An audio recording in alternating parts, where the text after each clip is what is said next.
ئەمڕۆ دانانی بەردی بناغی کۆمەڵگەیەکی پەروەردەیی لە سنووری شارۆچکەی دارەتوو بوو گوژمەی تێچووی هەر سێ پرۆژەکە کە لە هەولێری نوێ و کە پێکاتوە لە نۆشەکردنەوە تەواوی قوتابخانەکانی کە پێشتر زەیتونە کردوبیان و لەگەڵ ئەم دانانی ئەم بەردی بناغەیە تێچووی 12 ملیۆن دۆلارە گوژمەی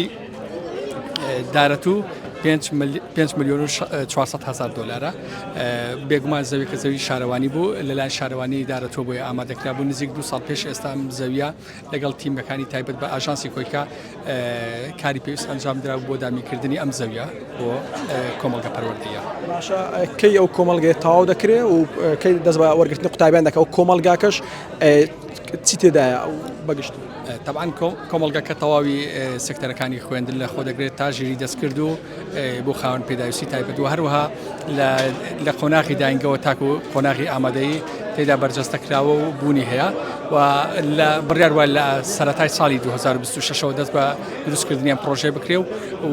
ئومێد دەکەین لە ماوەی 2 ساڵ کە 2028 کۆتایی پێ بێ پرۆژەکە.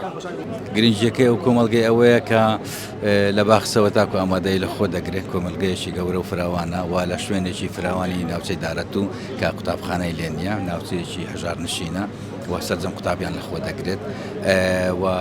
استراتیجیەتی منتەقەکەشی زۆر باشە خەڵکەکە زۆر دڵی پێخۆشەوە ئێمەش وەک حکوومەتی هەرێمی کوردستان